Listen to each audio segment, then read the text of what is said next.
en lo que hace la comunicación con el paciente, ¿no? Porque estamos determinados por un montón de protocolos, estamos determinados por un montón de registros y de cuestiones que tienen que ver con la formalidad. Estamos determinados por un montón de cuestiones que hacen a lo que es la información versus la comunicación, que habíamos charlado la semana pasada. ¿Se acuerdan de eso?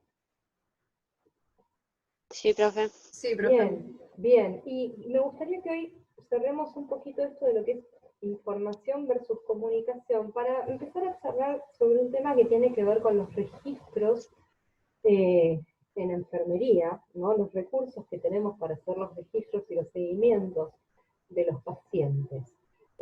¿Cómo definíamos la información a diferencia de lo que es la comunicación? En la información tenemos receptores inactivos, en cambio en la comunicación tenemos receptores activos. Tal cual, exactamente. En la información no me importa nada el feedback, sí me importa que se ejecute, ¿no? El mensaje que yo envío. Y en la comunicación hay un ida y vuelta. Y se acuerdan que yo siempre pongo de ejemplo las famosas ruedas de prensa, donde presidente y gobernadores hablan de la pandemia o la extensión de la cuarentena. Ahora, en salud, puntualmente, tenemos otras instancias que están como en el medio, en este tipo de comunicaciones. Una de ellas es la llamada entrevista, ¿sí? La entrevista en salud. ¿Alguien conoce qué tipo de entrevista se puede dar en el ámbito de salud, ya sea con un médico, con un enfermero? Cuando recién llega el paciente a la sala. Bien, Miriam.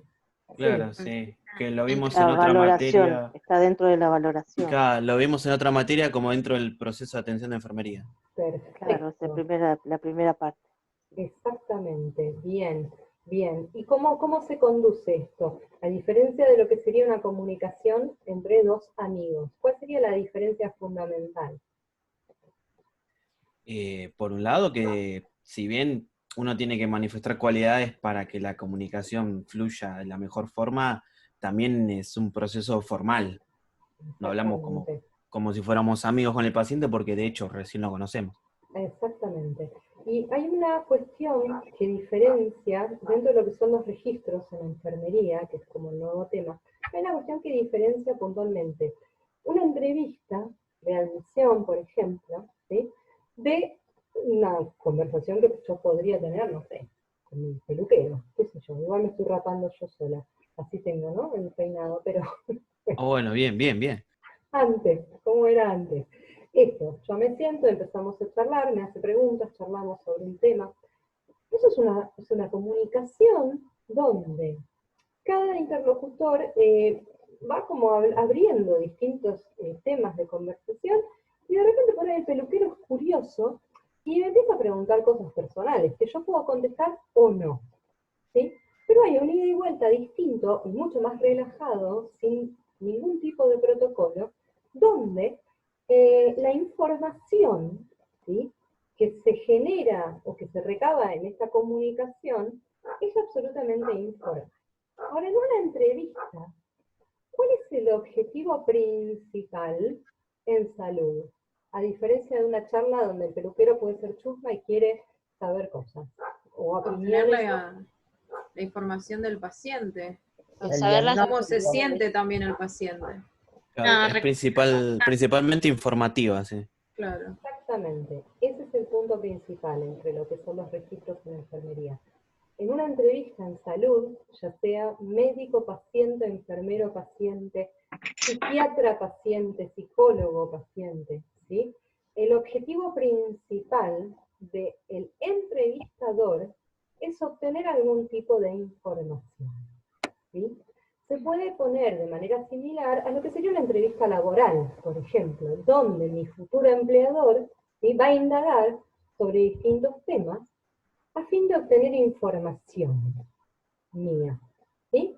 Es decir, que lo principal, el objetivo principal en esa secuencia comunicacional, que es la entrevista con un paciente, es el obtener algún tipo de información. ¿Hasta ahí vamos? Profe, Sí, tesoro. ¿qué es la parte que dicen recopilación de datos? Exacto, exactamente, sí. Y se puede hacer con la entrevista con el paciente o con la familia. Exactamente, ¿sí? Yo puedo ser, el entrevistador va a ser el agente de salud, en este caso, ¿sí? Es decir, que no hablamos ya de emisor o de receptor, sino que hablamos de personal de salud. Puede ser el médico, el psicólogo, el psiquiatra, el enfermero. Entonces ese es el entrevistador. No hablamos ya de emisor y de receptor, porque como hay un intercambio, ¿sí? Del otro lado están los llamados entrevistados, es decir, el paciente y o su familia, o su entorno familiar. El objetivo siempre es recabar información por un lado. Por otro lado, la cuestión está en que cómo voy yo a organizar esta forma de recabar información. ¿Va a ser formal? ¿Va a ser informal? ¿Va a ser estructurado? ¿Va a ser semiestructurado? Eso va a depender de cada institución y del estilo que tenga cada entrevistador. Por ejemplo, en psicología, ¿sí? O en medicina, cuando uno conoce por primera vez a un paciente, vamos desde lo más estructurado a lo menos estructurado, ¿sí? Y en general se suele dar en todas las entrevistas en salud. Porque primero me tengo que concentrar en indagar esto que decía Andrea, los aspectos formales, ¿sí? Los aspectos formales. Entonces, cuanto más dura sea la información que yo tengo que obtener, más estructurado va a ser el cuestionario que yo voy a realizar. ¿Se va entendiendo hasta ahí? Sí, sí, Sí. perfecto. Bien. Ahora, ejemplos, ¿cuáles son los aspectos formales que yo tengo que indagar de un paciente? Nombre, apellido, año, sexo. Exactamente, ¿sí? Exactamente, nombre, apellido, edad, sexo, DNI, con quién vive, con quién no vive. ¿Qué más podemos agregar en una anamnesis o historia clínica también en este formato de entrevista y de registro? Antecedentes. Ahí va, Alicia, perfecto, antecedentes, ¿sí? Enfermedades preexistentes. Toda su historia clínica, básicamente resumida de alguna manera. El peso, todo lo que llamamos variables duras, ¿sí? El peso, edad, ¿sí? Grupo sanguíneo, todas estas cuestiones bien formales y más ásperas de indagar, van a responder a un protocolo más formal y más áspero, es decir, yo no le voy a preguntar, ¿cómo te sentís hoy? Esa es otra fase de mi registro y de mi entrevista, ¿sí? Pero en general, si yo no conozco al paciente, primero indago los datos más formales. Necesito obtener información que a mí me sirva para después continuar trabajando. ¿Se va entendiendo hasta acá? Sí. Sí. Bien, bien. Además de los aspectos formales, ¿cómo continúa este tipo de comunicación que es mucho más protocolar que un intercambio con el peluquero, con un amigo? Quizás el socioambiental. Ahí va, podemos continuar exactamente, indagando variables que se llaman, o datos, porque mi objetivo siempre es obtener datos, ¿sí? Más blandos, que tienen que ver ya con lo socioambiental, con quién vive, ¿sí? Si está casado, si no está casado, si está en pareja, si no está en pareja, en dónde vive de alguna manera también. Estas cuestiones que tienen que ver con sus hábitos y costumbres, a ver, que sean importantes a nivel salud, porque a mí no me importa lo que hace esa persona en su intimidad de chusma, ¿sí? Ojo ahí, ojo. Por eso digo, se diferencia de la charla con el peluquero. Todo lo que tenga que ver, que repercuta en su salud, ¿sí? Sus costumbres, sus hábitos, para poder ir sacando una especie de perfil del paciente. Entonces, siempre vamos a empezar cualquier registro de este tipo desde lo más áspero y más formal y datos duros a lo más blando. Es decir, podemos comenzar generando entrevistas bien estructuradas, pasando a cuestiones más semi-estructuradas, donde yo puedo indagar por temas. Lo semi-estructurado voy indagando por temas, áreas, donde yo quiero obtener información, ¿sí? Y después puede ser la cuestión ya mucho más descontracturada, más blanda o abierta, donde sí puedo preguntar cuestiones más subjetivas como cómo se siente al respecto de lo que está pasando, ¿no? ¿Cuáles son sus expectativas a futuro? ¿Cuál es su opinión? qué siente, cómo se siente, qué piensa de todo esto. ¿Se van entendiendo estos 3 puntos de los registros? Sí. Sí. Sí, sí. Sí, sí. Bien, excelente. ¿Alguna vez alguien les hizo algún tipo de entrevista de este tipo? Sí, profe, yo hice. A ver, contanos, Elsa. Me interesa que me Bueno. cuenten a los que tienen experiencia con esto. Yo después les voy a contar la parte en psicología, cómo es. Pero, Bueno, yo por este momento estoy como voluntaria de salud, bien, así que recolecté los datos de los abuelos. buenísimo. Primero bien. yo me presento y quién soy yo, después le pregunto sus datos, primero su nombre y después todos sus datos personales. Perfecto, sí, las variables duras, como se suele decir, ¿no? Los Sí. datos formales, tal cual. Primero, Sí. Así sí. tenemos un Después, registro bien protocolarizado, exacto. Bien, después pregunto qué tipo de enfermedades tiene. muy Puede bien. ser crónico o puede ser. Después pregunto qué tipo de medicación toma también. Ahí está. Nos Todo estamos eso. olvidando el tema de las medicaciones, que es Sí. súper importante. Y anoto muy bien los medicamentos y no tiene que fallar ni una letra. Así Exactamente. que tengo que recolectar bien Ahí hay los un datos. tema, ahora te dejo, Elsa, seguir. Ahí hay un tema súper importante también en lo que es el registro, lo que se suele llamar la Sí. nomenclatura, ¿no? ¿Vieron cuando Sí. muchas veces se generan confusiones cuando el médico nos hace la receta y en vez de poner el genérico como hay que hacer ahora, antes te ponían la marca? Ahora, ¿qué pasa? Ujú. Cambió la cuestión legal de lo que es el registro, ¿sí? Entonces sí o sí tiene que poner el genérico. Se fija en el vademecum, pone el genérico y después te sugiere o no una marca. Pero tiene que ver con lo que dice Elsa. Uno siempre tiene que estar atento a estas cuestiones de nomenclatura, ¿sí? Por ejemplo, a ver, clonazepam, hablo de medicamentos que conozco yo como psicóloga, ¿sí? El clonazepam es la droga. ¿Y el paciente de qué te va a hablar? ¿Qué te va a decir? Tomo ribotril, tomo Clonax. ¿Se dan cuenta la diferencia? ¿Cómo yo tengo que decodificar esto? Y o repregunto o anoto, porque lo sé, desde mi conocimiento de farmacología, ¿no? Es decir, Claro. esto, ahí entra en juego la nomenclatura, las cuestiones formales de obtener la información. Sí, Elsa, continúa, tesoro. Muy bien. Sí, profe. Este tipo de medicación tengo que registrar muy bien y después enviarlo. Tiene que estar bien registro seguro, tiene que ser Tal cual. los datos. Sí, Bien.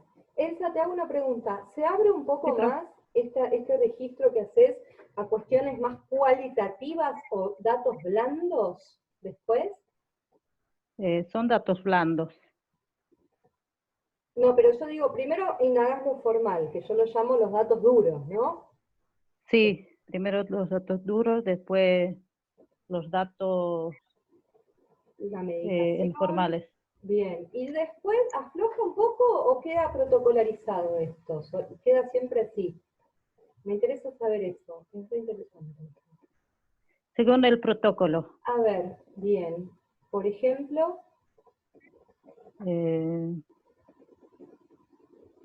Por ejemplo,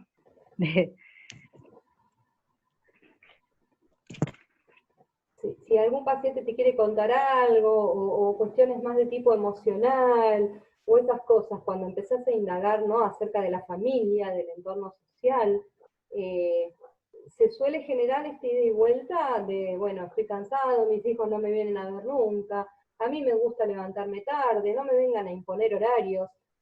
¿Se abre un poco ahí el intercambio de información o no? no, No, eh, a ver, sí. no, La porque los primeros momentos sí, después no, así que se acostumbra la persona. Ajá. Sí, Bueno, sí, porque es interesante ver en este tipo sí, de registros cómo sí, uno, no, tal vez no en la primera instancia, ¿no? Que ustedes veían esto de la recepción del paciente, pero después ir abriendo, siempre con el objetivo de Sí. indagar información, de obtener información, ir abriendo las preguntas a cuestiones más abiertas y desestructuradas, que tienen que ver también con ir generando después de los registros formales un vínculo ya con el paciente y empezar a saber un poquito sus costumbres, sus hábitos, ¿no?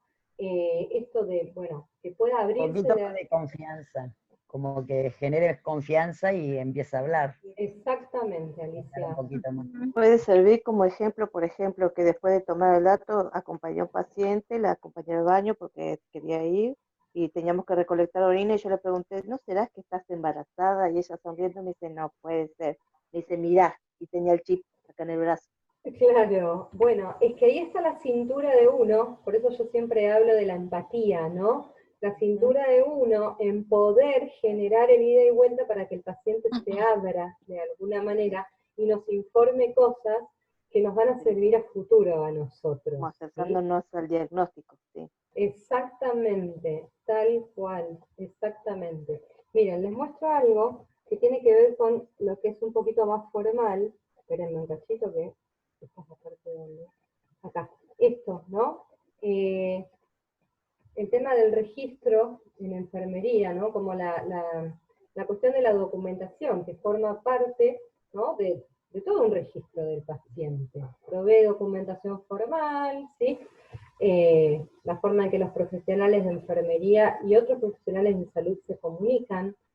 A veces, chicos, va a pasar que el profesional de enfermería trabaja un montón en organizar estos registros y se van a frustrar porque el médico por ahí no les da ni pelota, porque entra, es lo que decimos siempre, entra 5 minutos, se queda solo con la historia clínica.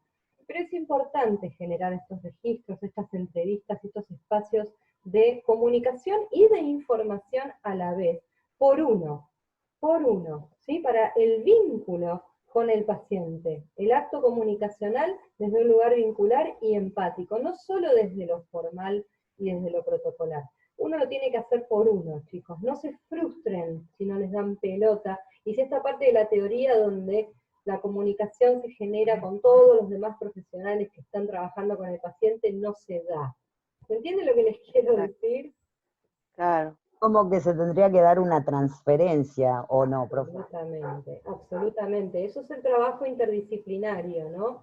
Que podamos reunirnos y yo te diga, bueno, a ver, yo soy la psicóloga del área, voy a charlar con el médico y con los enfermeros, y cada uno va a llevar su registro, y todos deberíamos poder intercambiar esa información.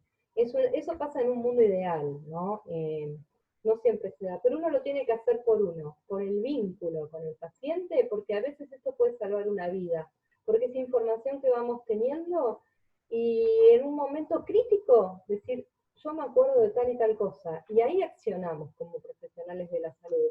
No, a ver, a los psicólogos nos pasa un montón también esto, ¿eh? Uno lleva registro en la historia clínica de las entrevistas, de las sesiones, de datos que tal vez para el psiquiatra, inclusive, son de poca importancia, ¿sí? Porque ellos hacen foco en otro tipo de información que tienen que obtener. Y sin embargo, uno después ve el fruto de ese trabajo, siempre. ¿Sí? Bueno, acá nos habla de que es importante contar. Indagando en la caja negra para saber guiar a la solución. Totalmente, totalmente, totalmente, ¿sí? Entonces, por un lado tener la cuestión del registro estructurada, cada uno en el canal que quiera o que necesite. A ver, chicos, registrar todo a mano está perfecto, uno puede tener A veces es protocolarizados imposible. los datos, las preguntas, ¿sí? O nos da la institución ya un registro protocolarizado donde podemos ir volcando la información que vamos obteniendo. Y hay lugares donde esto todo está de alguna manera informatizado. La desventaja es que esto se rompen los canales informáticos y nos quedamos sin el papel y sin el registro. Por eso yo insisto siempre que el papel y el lápiz es lo mejor y lo más seguro que podemos tener. Yo siempre que me han pedido grabar una entrevista o una sesión o un peritaje, por ejemplo, yo dejaba todo digitalizado, pero lo que anotaba a mano, no saben la información que a mí me brindaba, y el backup de tener todo, ¿no? Anotado de puño y letra, porque uno se va acordando por qué escribió lo que escribió. Como preservando la intimidad. Sí, ahí, a ver, está el tema de, yo por mi parte que tengo la cuestión del secreto profesional, pero si estoy haciendo un peritaje y tengo que hacer un registro de la entrevista, ¿sí? De los test que se le toman a la persona y de lo que quiero indagar, y eso va a ir a la justicia, bueno, ahí yo me tengo que comprometer a que todo lo que está protocolarizado lo tengo que mostrar de alguna manera, ¿no? Entonces, los distintos canales para recepcionar la información son todos valiosos, todos valiosos. Va a depender de la institución en donde uno esté, qué tan expuesto o no quede el paciente con cuestiones más íntimas. ¿Se va entendiendo eso? Sí. Sí, Perfecto. sí, profe. Perfecto. Yo a veces pienso, profe, que Sí. puede ser que en el momento que el profesional hace la entrevista, ¿no? Con Sí. lápiz y papel, haya información espontánea que tiene un valor, ¿no? Exactamente, Andrea, ahí está el punto. Uno Que puede no se tener, piensa, sí, uno puede digamos. tener todo protocolarizado, y sin embargo, la información espontánea, bueno, yo como psicóloga es los datos a los que más atención presto, la información espontánea, sí, Claro, sí, exactamente, sí, sí. hacer una pregunta, una respuesta, ¿no? O sea, es como una primera impresión. Tal cual. La información espontánea es maravillosa. Por eso es importante también la comunicación no verbal, chicos. No verbal, lo que no se dice, ¿no? Lo que no dice el paciente, que te lo dice la familia, lo que no te dice la familia y te lo termina manifestando el paciente. Eso es tremendo. Y acá tenemos, ¿no? Los distintos, ahí está, se había frenado, los distintos canales, ¿no? Para sostener estos registros, manuscritos, ¿sí? Lo más protocolarizado posible o no, eso va a depender de la institución donde trabajemos. Pero lo importante es uno tener ordenada la información, ¿sí? Lo importante es uno tener ordenada la información. Acá están como que nos plantea la teoría que no está bueno tener todo a mano porque a veces no es consistente ni claro. Yo insisto en registrar a mano porque lo que uno escribió lo recuerda de una manera distinta a la carga de datos en una planilla informática. Es totalmente distinto cómo va quedando uno como profesional. Y esta es una postura, perdón, esto que se corta. Es una postura totalmente personal. Yo insisto siempre en andar con mi registro a mano de todo, de todo. Después, bueno, cada uno donde trabaje verá cómo está protocolarizado esto según el canal o la vía, ¿no? Donde tiene que dejar registrado todo esto. Acá nos plantea, la teoría plantea, ¿no? Que justamente el registro en papel es el comienzo de un proceso de documentación, etcétera, para el beneficio del paciente. Después, hay lugares, chicos, y esto les va a pasar,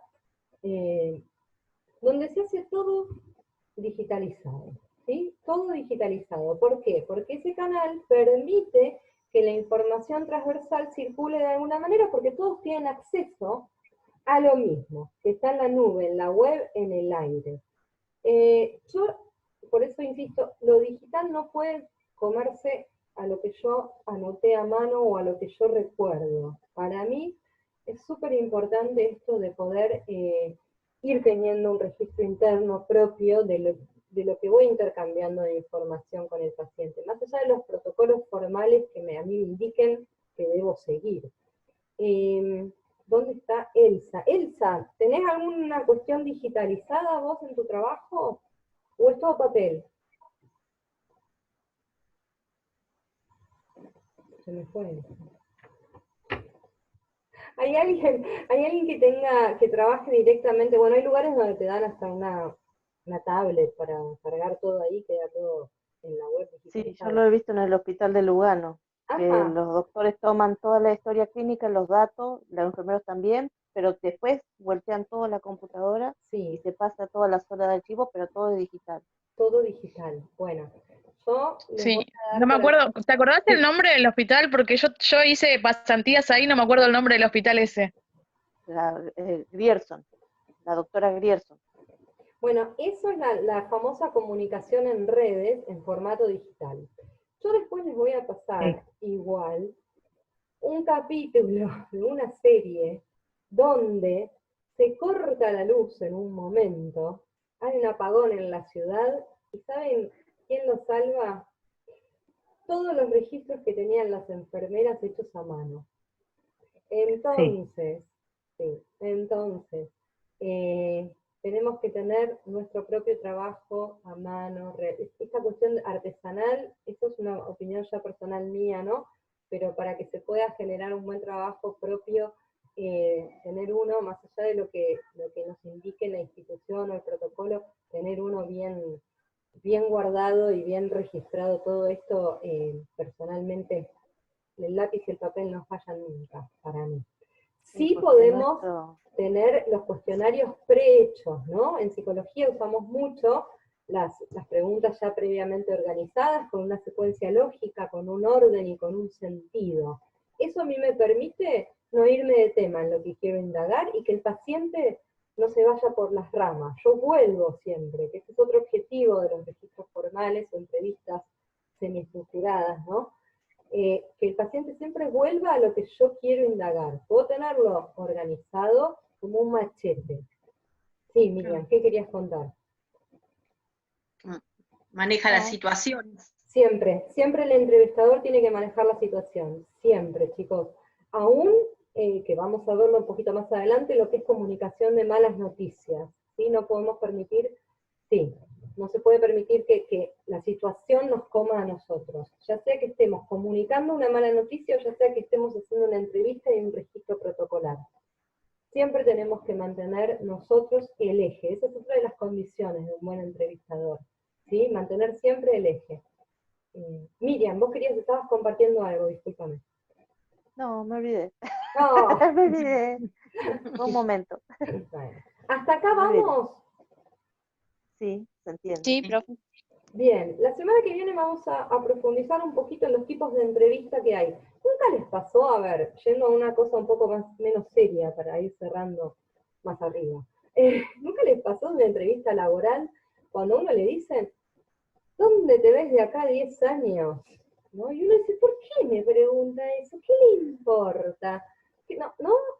Bueno, tiene un porqué esa pregunta, pero digamos que a veces pasa esto, que uno indaga cosas y el entrevistado no entiende a qué queremos ir. Pero les dejo picando esto para que vayamos viendo que hay también distintos tipos de entrevista, de lo más estructurado a lo menos estructurado, que podemos ir implementando, y eso tiene que ver también con la cintura que va generando el que está, y la experiencia, los años dan experiencia de eso. Tanto en la comunicación de malas noticias como en ser un buen entrevistador. Eso es una cuestión de experiencia que se va adquiriendo en la cancha, ¿no? Trabajando básicamente. Que a veces doy en otro lugar el ejemplo de las diferencias como entrevistadores de lo que es Susana Jiménez, Mirta Legrand o Andy Kuznetsov. Vieron que tienen 3 estilos bien distintos. Sí. Y la que más se sale con la suya siempre es Susana, aunque no parezca. Saca toda la información que quiere, sí. Exacto. Aunque parezca que se olvida las cosas, aunque se ría, el entrevistado se relaja, ella obtiene absolutamente toda la información que quiere, porque tiene muy interiorizado hacia dónde apuntar, qué quiere indagar y cómo manejar la empatía para que el otro Claro. Es muy buena entrevistadora. Empieza como una entrevista estructurada, después la hace media libre y con carpa saca toda la información. Totalmente. Estilo naif le dicen, estilo naif. Estilo, sí, absolutamente. Y saca toda la información que quiere. Es muy astuta. Habilidad. ¿Cómo, tesoro? Es una habilidad. Es una habilidad. Es algo como un don que nace con uno ya. Se adquiere con los conocimientos, digamos. Se adquiere con la experiencia, se adquiere con la experiencia, sí. Se adquiere con la experiencia. ¿Hasta acá vamos? ¿Cierro? Los libero. Sí, ¿Se van entendiendo estas cuestiones de registro, entrevista, obtener información, protocolarizar, no protocolarizar, los distintos canales? ¿Vamos hasta ahí? Sí, profe. Sí, profe. Buenísimo, excelente. Semana que viene seguimos con los distintos tipos de entrevistas y los formatos de cuestionarios que les pueden servir para que trabajen, que les voy a buscar para pasar, ¿sí? Para Bueno. pasarles. Ya, profe. Bueno, gracias, profe, que Chicos, descansen. los libero, los voy saludando por WhatsApp, les dejo un beso a todos, cierro acá. Bueno, chao, Bueno, chao. gracias. Chao, Chao, profe. chao. Sí.